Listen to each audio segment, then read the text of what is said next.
BBC Urdu کے programme سیربین میں خوش آمدید. ہمارے لندن اسٹوڈیو سے میں ہوں عالیہ ناز کی. پاکستان کی بڑی فوج کے نئے سربراہ نے کمان سنبھال لی. کیا جانے والا آنے والے کو چیلنجز کا ایجنڈا بھی دے کے جا رہا ہے.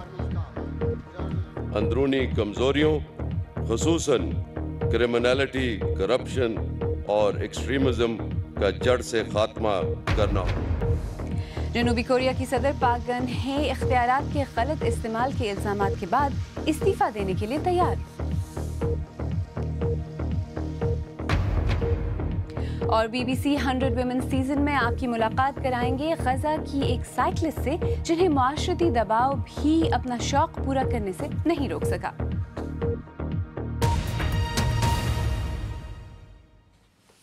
پاکستانی فوج کے نئے سربراہ جنرل قمر جاوید باجوہ نے راولپنڈی میں منعقدہ تقریب میں باضابطہ طور پر بڑی فوج کی کمان سنبھال لی ہے. کمان کی تبدیلی کی تقریب آج صبح راولپنڈی میں واقع بڑی فوج کے صدر دفتر GHQ میں منعقد ہوئی، جس میں جنرل راحیل شریف نے نئے army chief general Qamar Javed Bajwa کو کمانڈ اسٹک سونپی. نئے آرمی چیف کو درپیش چیلنجز کیا ہوں گے، دیکھیے ارم عباسی کی رپورٹ.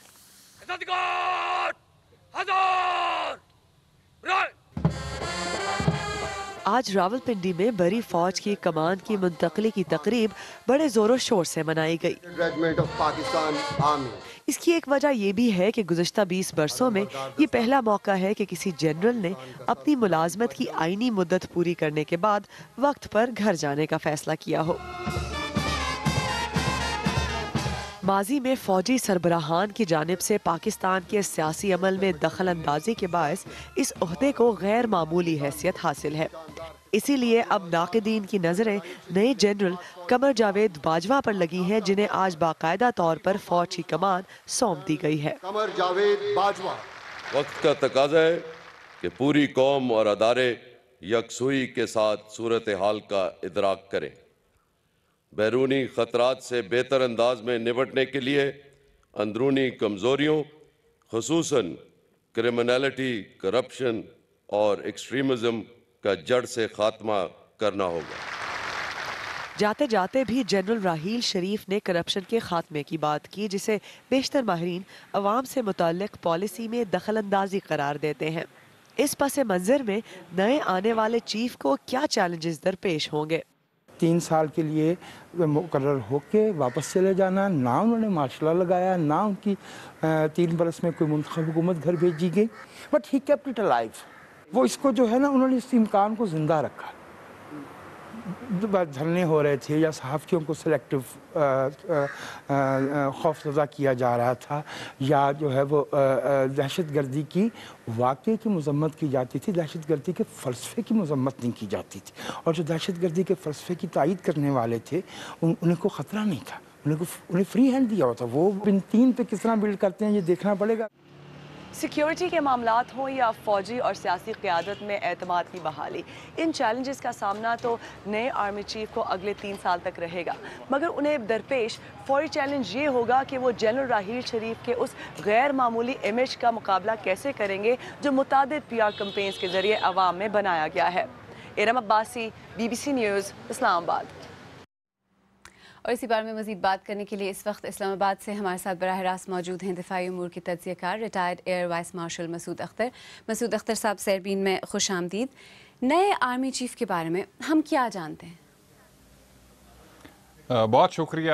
نئے آرمی چیف بیسیکلی یہ چاروں جو جنرلز تھے یہ تقریباً ایک ہی طرح کے لوگ تھے، ایک ہی طرح کی ٹریننگ تھی. مزاج مختلف ہوں گے، اور جیسے کہ آپ نے کہا انٹرو میں کہ جنرل راحیل شریف نے بہت بڑے شوز چھوڑے ہیں، اس میں فٹ ہونا آسان نہیں ہوگا. چیلنجز وہی والے ہیں، لیکن اس میں رسپانس ان کا کیسے وہ کیلیبریٹ کرتے ہیں اوپر نیچے. دہشت گردی کے خلاف، ہندوستان کے خلاف. اب ڈونلڈ ٹرمپ پریزیڈنٹ بننے والے ہیں، ان کے جو جس طرح سے پالیسی بنتی ہے انڈیا پاکستان، وہ ہمارے خلاف جا سکتی ہے. سی پیک کے اوپر، مگر سب سے زیادہ دہشت گردی کے خلاف ان کا مزاج کس طرح سے کیلیبریٹ کرتا ہے ہمارے رسپانسز، وہ فرق ڈالے گا. ورنہ پروفیشنلی وہ اتنے ہی قابل ہیں، ٹرینڈ ہیں، وار کورس کوالیفائڈ ہیں، اور ان کی کیلیبر اور کیپیبلٹی ٹریننگ اسی طرح کی جیسے کہ باقی جنرلز کی تھی. اور مسعود پچھلی اختر ٹیم میں صاحب، سے ان کے جی، پاس جی نہیں، آپ نے دہشت گردی کا ذکر کیا کہ سب سے بڑا چیلنج یہی ہوگا. جنرل راحیل شریف کو ضرب عضب کی وجہ سے اور جو دہشت گردی کے خلاف انہوں نے کارروائی کی، ملک میں حالات بہتر ہوئے، اس سب کا کریڈٹ ملتا ہے. تو نئے آرمی چیف کی جو حکمت عملی ہوگی آپ کی نظر میں وہ کیا ہو سکتی ہے ممکنہ طور پر؟ بیسیکلی انگریزی میں جو کہتے ہیں مور آف دا سیم. دیکھیے کائنیٹک آپریشنز یا جو فزیکلی کام کرنا تھا شمالی وزیرستان میں وہ ختم ہو چکا ہے. اس کا ریہیبلیٹیشن کرنا تاکہ وہ لوگ واپس نہ آ سکیں. اور جیسے آپ نے شروع میں انٹرو میں ایک جگہ پہ کہا تھا کہ دہشت گردی کی جو فلسفی ہے اس کے خلاف ایک کاؤنٹر نیریٹو ہمارا نہیں بن پایا اور یہ سویلین حکومت نے کرنا ہے. تو رسپانس ان کا وہی ہوگا. وہ بھی چاہیں گے کہ جو پرسوٹ آپریشنز ہیں جو فیسیلیٹیٹرز کے خلاف اور وہ جو سینکچوریز جو بنی ہوئی ہیں بالخصوص ساؤتھ پنجاب میں ان کو ختم کیا جائے، ورنہ یہ دہشت گردی دوبارہ سے پنپ سکتی ہے بنیادی طور پر جو کاؤنٹر انسرجنسی یا بغاوت کے خلاف. مسعود اختر صاحب، میں آپ سے یہاں یہ بھی پوچھنا چاہ رہی تھی کہ جیسے جنرل کیانی نے جو سیکیورٹی ڈاکٹرن ہے اس کو تھوڑا تبدیل کیا تھا، کہا تھا کہ انتہا پسندی سب سے بڑا چیلنج ہے، انڈیا نہیں. جنرل راحیل شریف کے دور میں انڈیا پر فوکس دوبارہ ہمیں نظر آیا. اب آپ کو نئے آرمی چیف کیا لگتا ہے وہ اسے تبدیل کریں گے؟ ان کا فوکس کیا ہوگا؟ یاد رکھیے کہ جنرل قمر باجوہ جو ہیں وہ کمانڈر 10 کور کے طور پر ساری میٹنگز اٹینڈ کرتے رہے ہیں.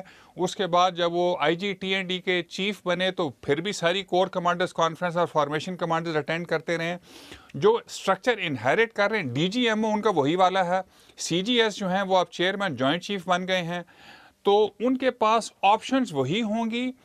کوئی بہت بڑا چینج نہیں ہوگا، لیکن کیونکہ وہ 10 کور کے کمانڈر رہے ہیں، انڈیا کے ساتھ ڈیل کرتے رہے ہیں، لیکن دہشت گردی کے خلاف ان کا رسپانس میرے خیال میں نمبر 1 ہوگا، انڈیا کے خلاف نمبر 2 ہوگا، اور وہ رسپانس کیلیبریٹ کریں گے. اسلام آباد سے ایئر وائس مارشل مسعود اختر صاحب ہم سے بات کرنے کا بہت شکریہ. آئیے اب دیگر اہم موضوعات پر ایک نظر ڈالتے ہیں. جنوبی کوریا کی صدر پاک گن ہے کا کہنا ہے کہ انہوں نے پارلیمان سے کہا ہے کہ وہ ان کے عہدے صدارت سے دستبردار ہونے کے لیے راستہ ڈھونڈنے میں مدد کرے. صدر پاک گن ہے کی ایک دوست کے بدعنوانی میں ملوث ہونے کے الزامات کے بعد ان پر اپنے عہدے سے مستعفی ہونے کے لیے خاصا دباؤ ہے. تفصیل کے ساتھ کاشف قمر. یہ دن انہیں اپنی دوست چوئی سون شل کی وجہ سے دیکھنا پڑا، جن پر الزام ہے کہ انہوں نے صدر پاک سے دوستی کو کاروباری مفادات کے لیے استعمال کیا. زبردست عوامی احتجاج کے بعد صدر مملکت کو گھٹنے ٹیکنا پڑے. ارکان پارلیمان کی جانب سے انتقال اقتدار کا طریقہ کار طے ہو جانے پر میں اقتدار منتقل کر دوں گی. میں نہیں چاہتی کہ سیاسی خلا پیدا ہو اور انتشار پھیل جائے. حالیہ بحران شروع ہونے کے بعد قوم سے یہ ان کا تیسرا خطاب تھا جسے ٹیلی ویژن پر براہ راست دکھایا گیا. ان کی دوست چوئی پر الزام ہے کہ انہوں نے جنوبی کوریا میں کمپنیوں سے بڑی بڑی رقوم بٹوری اور صدر پاک سے اپنی دوستی کے سہارے دوسرے مالی فائدے حاصل کیے. صدر پر الزام ہے کہ انہوں نے اپنی دوست چوئی کو خفیہ سرکاری دستاویزات تک رسائی بھی دی. جنوبی کوریا کی پارلیمان جمعے کے روز ان کے مواخذے پر غور کرے گی. اگر یہ تحریک پاس ہو جاتی ہے تو صدر پاک فوراً ہی اپنے فرائض منصبی سے معطل ہو جائیں گی اور وزیراعظم عبوری حکومت کا چارج سنبھال لیں گے. حکمران جماعت کے بعض اراکین کا کہنا تھا کہ یہ وقت آنے سے پہلے ہی انہیں باعزت طور پر سبکدوش ہو جانا چاہیے تھا، جبکہ حزب اختلاف کی جماعتیں کہتی ہیں کہ وہ مواخذے سے بچنے کی کوشش کر رہی ہیں. حزب اختلاف کے ایک رہنما نے کہا کہ عوام ان کے فوری استعفے کا مطالبہ کر رہے ہیں، جبکہ وہ معاملے کو بلا وجہ طول دے رہی ہیں. Kashif Qamar, BBC news. Cuba کی دارالحکومت ہوانا میں ہزاروں افراد انقلابی رہنما فیدل کاسترو کو خراج عقیدت پیش کرنے کے لیے قطاروں میں کھڑے ہیں. ان کا انتقال 90 برس کی عمر میں جمعے کو ہوا تھا. ان کی لاش جلائے جانے کے بعد کل ان کی راکھ اسی راستے پر 1000 کلومیٹر کا سفر کرے گی جس پر 1953 میں انہوں نے انقلاب کا سفر شروع کیا تھا. کولمبیا میں ایک چارٹر طیارہ جس میں برازیل کی ایک فٹ بال ٹیم شیپیکوئنسی کے کھلاڑی بھی سوار تھے میڈلن شہر کے قریب حادثے کا شکار ہو گیا ہے. پولیس کے مطابق طیارے پر سوار 81 میں سے صرف 5 افراد زندہ بچے ہیں. اقوام متحدہ نے کہا ہے کہ شام کے شہر حلب میں حالیہ شدید جھڑپوں کی وجہ سے تقریباً 16,000 افراد بے گھر ہو چکے ہیں. سرکاری افواج نے حالیہ دنوں میں حملے تیز کرنے کے بعد مشرقی حلب کے 40% حصے کو باغیوں کے قبضے سے آزاد کروا لیا ہے. اور دنیا کی معمر ترین خاتون ایما مورانو آج 117 برس کی ہو گئی ہیں۔ وہ 29 نومبر سن 1899 کو اٹلی میں پیدا ہوئی تھیں۔ 19ویں صدی میں پیدا ہونے والی اس وقت وہ واحد زندہ فرد ہیں جن کی زندگی 3 صدیوں پر محیط ہے۔ بی بی سی اردو کے پروگرام سیربین میں آگے چل کر دیکھیے گا، افریقی ملک ملاوی میں طویل خشک سالی کی وجہ سے 1 لاکھ سے زیادہ شہری بھوک اور فاقے کا شکار۔ اور B B C 100 women season میں ملیں گے غزہ کی سائیکلسٹ آمنہ سلیمان سے، جنہیں معاشرتی دباؤ بھی سائیکلنگ کے شوق سے پیچھے نہیں ہٹا سکا۔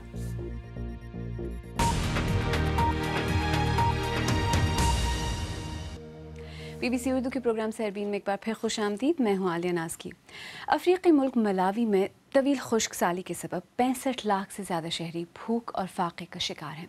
پانی اور بجلی کی کمی کی وجہ سے کاروبار ٹھپ ہو کر رہ گیا ہے۔ خوراک کے عالمی پروگرام نے خبردار کیا ہے کہ اگر انسانی امداد کی کوششوں میں تیزی نہ لائی گئی تو سال کے آخر تک بحران مزید سنگین ہو جائے گا۔ جنوبی افریقہ کے اس ملک کی 1/3 سے زیادہ آبادی کا انحصار امدادی خوراک پر ہے۔ تفصیل عمر آفریدی سے۔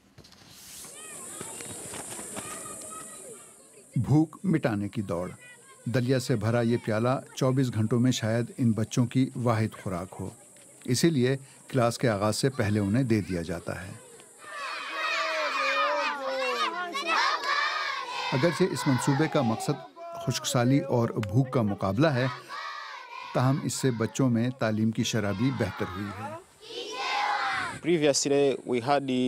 پہلے محض 500 بچے پڑھنے آتے تھے، اب یہ تعداد 633 ہو گئی ہے، اور اس کی وجہ مفت خوراک ہے۔ 11 اسکولوں میں تقریباً 12,000 بچے اس منصوبے سے فائدہ اٹھا رہے ہیں، اگرچہ بھوک کے ماروں کی تعداد کا یہ تھوڑا حصہ ہے۔ 80 سالہ برتھیا کو یاد نہیں کہ آخری بار کھانا کب کھایا تھا۔ مسلسل 2 سال ان کے کھیتوں میں محض بھوک ہوگی، نتیجہ مزید غربت۔ انتہائی متاثر افراد کو نقد رقم جبکہ دوسروں کو خوراکی اشیاء ملی ہیں، لیکن تازہ پکا کھانا بہت سوں کو میسر نہیں۔ ملک میں بالعموم دسمبر سے مارچ تک خوراک کی کمی ہوتی ہے، لیکن اس مرتبہ یہ کمی جولائی سے ہی شروع ہو گئی۔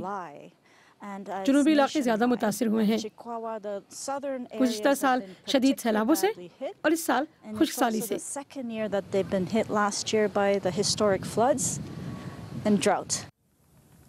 دوہری آفت کے اثرات۔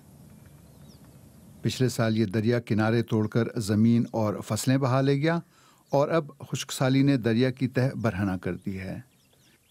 بارانی زمینوں اور چھوٹے پیمانے پر کاشت والے ملک کے لیے یہ مشکل سبق ہے۔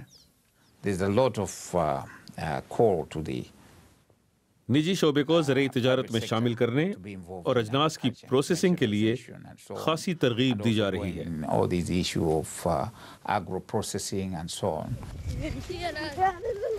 مگر یہ منصوبہ طویل المدت ہے، جبکہ پیٹ کا تنور اس وقت بھڑک رہا ہے۔ ملاوی کے شہری فی الحال امداد کی آس میں کبھی آسمان کو اور کبھی سرحد پار تکتے ہیں۔ آئیے اب آپ کو مقبوضہ فلسطینی علاقے غزہ لے چلتے ہیں، جہاں بلوغت تک پہنچنے کے بعد خواتین کے سائیکل چلانے پر ایک طرح کی سماجی پابندی ہے، لیکن غزہ کی ایک خاتون اب اس پابندی کے خلاف میدان میں نکل آئی ہیں۔ آمنہ سلیمان کی عمر 30 برس سے زیادہ ہے اور انہوں نے اس عمر میں سائیکل چلانا سیکھی، اور اب انہوں نے غزہ کی خواتین کو اکٹھا کر کے سائیکلنگ کلب بنا لیا ہے۔ بی بی سی کے 100 ویمن سیزن سے بات کرتے ہوئے آمنہ نے بتایا کہ غزہ کی زیادہ تر خواتین کیوں ان کی سائیکلنگ کی مہم کا حصہ نہیں بن سکتی۔ یہ ہے آمنہ، غزہ کی ڈارلنگ سائیکلسٹ۔ میں آمنہ سلیمان ہوں، میری عمر 34 برس ہے اور میں پیشے کے لحاظ سے ٹیچر ہوں۔ میں غزہ کے جبلیہ کیمپ میں رہتی ہوں۔ مجھے سائیکل شروع سے ہی بے حد پسند ہے۔ اس عمر میں یا یہ کہوں کہ کسی بھی عمر میں سائیکل چلانا میرا خواب تھا۔ غزہ میں بالغ خواتین کے سائیکل چلانے پر پابندی ہے، اور یہ پابندی قانونی نہیں بلکہ سماجی ہے۔